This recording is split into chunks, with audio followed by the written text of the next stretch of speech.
अस्सलाम वालेकुम। अपने नए ब्लॉग के साथ मैं हूं आपकी मेज़बान आमना उस्मान और मैं इस वक्त मौजूद हूं फ़लक जावेद के साथ। नाज़रीन, आप जैसे कि जानते हैं कि फ़लक जावेद जो हैं वो बड़ी फ़ेमस हैं और ट्विटर पे बहुत बहादुरी के साथ ये ट्वीट्स करती हैं। इनकी बहन सनम जावेद भी ट्विटर पे ट्वीट करती हैं और बहुत जल्दी ये ख़ान की फ़ैन के लिहाज से फ़ेमस हो गई। इस वक्त मेरे साथ फ़लक मौजूद है। फ़लक, मुझे ये बताएँ कि आज एक वाक़या हुआ, बल्कि कल रात को, और तस्नीम हैदर नाम का शख्स जो कि नून लीग से ताल्लुक़ रखता है, बहुत सारी पिक्चर्स में भी वो नून लीग के नज़र आ रहा है और मेरे ख़्याल में कोई भी शख्स जो है वो इसको डिनाई नहीं कर सकता कि उनका ताल्लुक़ नून लीग से नहीं है। खुद जियो टीवी जो है वो इसको दिखाता रहा है, लेकिन उसके बाद वो इल्ज़ाम लगाते हैं और वो आके कहते हैं कि इमरान ख़ान साहब की कत्ल की साजिश में भी नवाज़ शरीफ मौजूद हैं और उनका ताल्लुक़ है। उनका ये कहना है कि 3 मीटिंग्स हुई और उस एक मीटिंग के अंदर मुझे नवाज़ शरीफ ने एक शख्स से मिलवाया और ये कहा कि ये गुजरात का एक बहुत अहम आदमी है और ये आपको एक और शख्स से मिलवाया और वो कहा कि ये आपको शूटर्स फराहम करेगा। क्या कहती हैं आप इस सब के बारे में?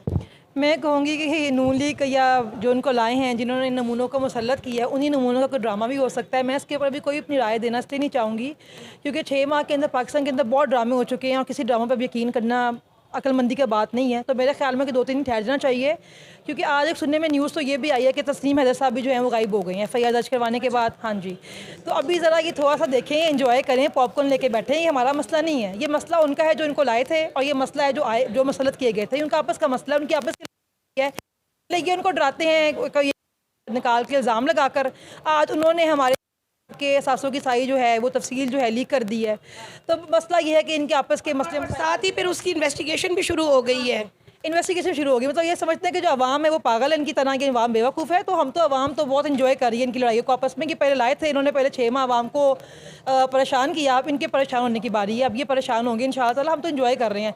26 को जाना है हमने पिंडी इंशाअल्लाह अपने कैप्टन की कॉल पे, और उसके बाद हमें इतना पता है कि जब ये आप जा रही हैं लॉन्ग मार्च? हाँ ज़रूर, क्यों नहीं जाना। मतलब मैं तो हर जलसे में, हर धरने में, हर जगह पे गई हूँ।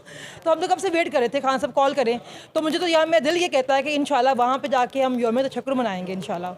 आपको ये नहीं लगता कि वहाँ पर ज़ाहिरी बात है, जैसे ही आप पिंडी की हदूद से बाहर निकलती हैं तो वहाँ पर फिर आंसू गैस, शेलिंग और ये सारा कुछ शुरू हो जाएगा? और इस्लामाबाद के जो इस वक्त आईजी हैं उनका भी ये कहना है, अकबर नासिर का, कि तमाम जो दाखिली और ख़ारजी रास्ते हैं वो भी बंद कर दिए गए हैं। और मेरे ख्याल में जितना 1 महीने से मतलब मैं सुन रही हूँ, अच्छा खासा बजट जो है वो मरकज़ का खर्च हो रहा है पुलिस के ऊपर, उनके खानों पे, उनकी नफरी पे, उनके आने जाने पे, उनके सोने रिहाइश पे। तो मईशत की इतनी तबाही हो गई है इस वक्त, क्या ये मतलब करना चाहिए? लॉन्ग मार्च जो उनकी जानिब से जो सब कुछ किया जा रहा ये है कि जो इनको बैसाखियाँ प्रोवाइड कर रहे थे ना, वो होने वाले हैं रुखसत। ठीक है, जिनके ऊपर ये नाचे थे, जिन्होंने जो डंडे पे जिन्होंने खड़ा इनको किया हुआ था ना, वो जाने वाले हैं अब। तो इनकी सारी बदमाशियाँ तभी तक थीं, अभी सब जो है ना अपने आप को बचाएंगे। खाऊ जी तो पहले भागे हुए थे, बाजी भी भाग गई हैं, और अब इनके जो हैं डैडी को भी जाने वाले हैं। है? क्या सर्जरी है जो कराने के लिए गई? उनकी पता नहीं कौन सी सर्जरी है जो नहीं होनी, पटवारी बेचारे। इनकी कोई भी सर्जरी पाकिस्तान में नहीं होती, क्या वजह? हमारे जितने भी सियासतदान हैं ये सब बाहर क्यों भागते हैं? आधे वहाँ पे है ना, अब इनको नज़र आ गया कि इन्होंने बचना तो है नहीं। पटवारियों को उन्होंने नारा लगाया था कि मैं सर्जरी कराने जा रही हूँ, आके पंजाब फतह करूँगी। बेचारे पटवारी वेट कर रहे हैं, बेचारे के 3 मस्कीन भी हो गए हैं, अब तो लवारिस भी हो गए हैं, डैडी भी जाने वाले हैं उनके। तो ये कि डॉलर जो है वो भी, मतलब इन्होंने कहा था कि हम डॉलर को नीचे की सतह पे लेके आएंगे, तो डॉलर भी वहीं के वहीं मौजूद है। ठीक है, इसहाक डार साहब भी बिल्कुल ही गायब हो गए हैं, मीशत का बेड़ा गर्क हो गया है, टेक्सटाइल इंडस्ट्री का बेड़ा गर्क हो गया है। क्या कहना चाहेंगे? देखिए 6 माह पहले ना एक तजर्बा किया गया था, आवाम को ये लॉलीपॉप दिया गया था कि खान साहब से क्योंकि मैशें चलाई नहीं जा रही तो हम इनको इसलिए लेके आए हैं, या ये आएंगे तो पता नहीं कोई सुरखाब के पर लगे हुए इनके अंदर दूध की नहरें बह जाएंगी, शायद निकल आएगा, नहरों के अंदर बह जाएंगी। हुआ उल्टा से। बेसिकली जब खान साहब ने इनको एनआरओ नहीं दिया, आप देखिए खान साहब की हर तकरीर में खान साहब कहते थे कि मैं इनको एनआरओ नहीं दूंगा। ठीक है, तो वो किसको बेसिकली कहते थे? जो इनको लाए थे। ठीक है, उन्होंने खान साहब ने कहा था कि मैं एनआरओ नहीं दूंगा, तो इन्होंने उन्हीं से हाथ से उनको एनआरओ दिलवाने के लिए उनको लेकर आए। ठीक है, उन्होंने अपने सारे केसेस माफ़ करवाए, और उसके अलावा उन्होंने एक और ये काम किया कि आप देखें जो खुरम क्या नाम है उसका मुझे नाम भूल गया है, उसने अपने आज के बयान में ये बात कही है कि इस्टेब्लिशमेंट ने खुद अपने नैब के कानून में तब्दीली करवाई है। ठीक है, आप ये देखिए कि सब मिलकर ये काम करते हैं, ये सब मिलकर एक प्लानिंग के तहत सारा काम हुआ। वरना देखें जो 9 अप्रैल की रात को 12 बजे जिस बंदे ने अदालतें खोली थी जुर्म होने के इंतजार में, वो कहीं नज़र नहीं आपको आएगा। खान साहब पे हमला हुआ, आदम स्वाति का केस हुआ, शहबाज गिल को नंगा करके तशद्दुद किया गया, जमील फारूकी को उठाया गया, इमरान यासन को उठाया गया, किसी के ऊपर कोई कार्रवाई हुई, कोई सुनवाई हुई, कुछ भी नहीं हुआ। मतलब एक यहाँ तक कि तो पोस्टमार्टम रिपोर्ट भी जो है वो अरशद शरीफ साहब की 1 महीने तक छुपा के रखी गई। पहले मीडिया के पहले आगे फैमिली को रिपोर्ट जो है बाद में दी गई। तो मतलब जी इस निज़ाम इतना नकारा निज़ाम है कि यहाँ पे सारा जो कानून और आइन है वो एक आम इंसान के लिए है। और जब इन्होंने को ड्रामा करना होता है ये किताब निकाल के बैठते हैं जी कानून और आइन के खिलाफ जा रही है बात, मगर जब कानून और आइन का करना चाहिए तलाक तब ये सब गायब हो जाते हैं। अभी देखिए ना आपको नजर आएंगे चीफ जस्टिस साहब, पूरे मुल्क में कहीं कानून आइन नहीं है, कोई FIR तक दर्ज नहीं हो रही है। ये अवाम को फुदू इतने सालों से बना रहे हैं, लेकिन अब अवाम जो है वो जाग गई हुई है। तस्नीम हैदर का जो किरदार है वो आपको क्या लगता है, वो क्या है, कठपुतली है? देखिए फैसल वाडा क्या था, कठपुतली था, तो कठपुतली था। एक ही जगह पे दोनों तैयार हुए हैं। हाँ तो यही ऐसे ही होता है ना, ये खुद तैयार करते हैं लोग अपने, ये उनको ब्लैकमेल कर रहे हैं, वो उनको ब्लैकमेल कर रहे हैं, आपस में उसको ब्लैकमेल कर रहे हैं, तो पागल आवाम को बना रहे हैं, लेकिन आवाम पागल नहीं बनती है। अब देखिए मैं बताऊँ इसका आसान हल सिर्फ यही है कि जब तक आप अदालों को गैर सियासी नहीं ना करेंगे आपके मुल्क में ये तमाशा ख़त्म नहीं होगा। हर 3 साल के बाद ये तमाशा लगता है मुल्क के अंदर, क्योंकि हर बंदा चाहता है कि हमारी मर्जी का जो है वो बंदा आए। वो क्यों चाहता है? क्योंकि इस निज़ाम में सारे मिल के खाते हैं। तो इसको अगर आपने करना चाहते हैं कि ड्रामा ख़त्म हो, तमाशा ख़त्म हो, तो सबसे बेहतर हल ये है कि अदालतों को गैर सियासी करें और जो उनकी तकरीरी है वो सीनियरिटी बेस पे और मेरिट के बेस पे होनी चाहिए। That's it.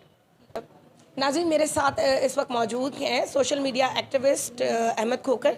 इनसे बात करते हैं आज जो वाक़या हुआ ये जो तस्नीम हैदर का, इसमें ये भी कहा जा रहा है कि नवाज शरीफ साहब को बड़ा फ़ायदा हो सकता है कि अगर केस कर देते हैं तो जो उनके भाई के केस के ऊपर पैसे लगे हैं वो बड़े आराम से ये वापस वसूल भी कर सकते हैं। आपको लगता है कि ये इस तरह की कड़ी भी कोई हो सकती है?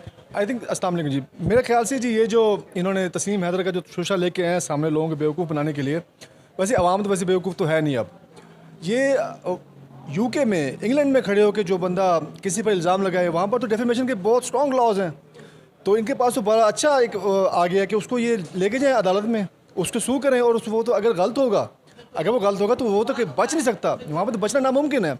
हैविंग सेड दैट, मेरे ख्याल से जो तस्नीम हैदर वाला ये जो इशू है पूछा जाता है, देखें जो अगर उसके पीछे नवाज शरीफ का वो नाम ले रहा था इसमें तो कोई शक वाली बात नहीं है।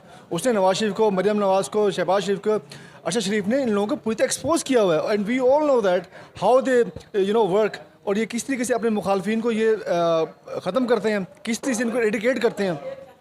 और इसके अलावा इनके जो हैंडलर्स हैं वो हैंडलर्स कौन है? अच्छा, ये जिनका इनके साथ लिंक है, शरीफ फैमिली को जो जिन्होंने मुसल्लत किया है, वो उन हैंडलर्स को भी वो कर रहा था, एक्सपोज कर रहा था। इसमें तो कोई शक नहीं है कि लंदन और पाकिस्तान में इस खिलाफ इसमें साजिश हुई है। अरशद शरीफ को मारने में लंदन और पाकिस्तान दोनों शामिल हैं। और इसके अलावा कौन शामिल है? मैं समझता हूँ अरशद शरीफ के कातिल अगर पकड़ने हैं, जिन्होंने 16 FIRs करवाई हैं अरशद शरीफ के ऊपर, वो लोग इसके ज़िम्मेदार हैं। अगर नवाज शरीफ ने 16 FIR कराई हैं वो ज़िम्मेदार है, शहबाज शरीफ ने कराई हैं वो ज़िम्मेदार है, मरियम नवाज ने कराई हैं वो भागने पे मजबूर किया। जिसने भागने में मजबूर किया वो दुबई से भागने में मजबूर किया। जिसने पाकिस्तान में 16 FIRs अरशद शरीफ पर करवाई हैं वो ज़िम्मेदार है। चाहे वो इस्टेब्लिशमेंट हो, चाहे वो पाकिस्तान की कोई भी इदारा है जिसने 16, इमरान खान ने अगर उससे FIRs करवाई हैं तो वो ज़िम्मेदार है। कहते हैं सलमान इकबाल, अगर सलमान इकबाल ने उसके ऊपर FIRs करवाई वो ज़िम्मेदार है। हाउ कैन यू आप किसके ऊपर रिस्पॉन्सिबिलिटी कैसे फिक्स कर सकते हैं? अच्छा, आज जो है वो एक समरी भेजी गई है जिसके अंदर मुख्तलिफ जो हैं वो आर्मी चीफ जो हैं उनको सेलेक्ट करने के लिए नाम रखे गए हैं। आपको कौन लगता है कि कौन आ रहा है? देखिए जी, इट इज़ वेरी ज़ाहिर है ये अब ऐसा ही गेम है कि अब सिर्फ कयास राही की जा सकती है। कुछ जनरल फैज़ हो सकते हैं। I think general Faiz is a very good, very strong candidate हैं, लेकिन वो नहीं आने वाला है। मैं समझता हूँ क्योंकि वो इतने ज़्यादा कंट्रोवर्सी हो गए हैं, उनको इस तरीके से जो मरियम ने जैसे भंडा है उसको, और वेरी अनफॉर्चुनेटली हमारी जो इंस्टीट्यूशन है वो कहीं खड़ी नहीं हुई उनको डिफेंड करने के लिए। इसका बड़ा अफसोस है हमें कि वो एक हमारे चीफ, हमारे वो जनरल हैं, और बड़े कद वाले जनरल हैं, उनके बड़ी खिदमत है पाकिस्तान के लिए, और उसको जिस तरीके से भंडा गया और हमारा इदारा उसके पीछे नहीं खड़ा हुआ, इसका अफसोस है। लेकिन जाहिर है किसी न किसी लेवल पर बात हो रही होगी, बट स्टिल आई थिंक जो भी आर्मी चीफ आने वाला है तो वो आर्मी चीफ ज़रूर आएगा। He would be just an army chief.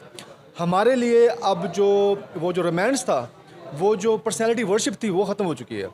हमारे लिए वो एक सरबराह होंगे, हमारे लिए मोतबर हैं, हमारे लिए बहुत अच्छे हैं। एक इदारे हैं जैसे PIA के सरबराह है, PCB के सरबराह है, रेलवे पाकिस्तान रेलवे के सरबराह है, हमारे लिए मोतबर हैं। ये भी वैसे मोतबर हैं हमारे लिए, क्योंकि हमारे पाकिस्तान कौन लग रहा है कि कौन आने वाला आई कोई थिंक एक या दो नाम?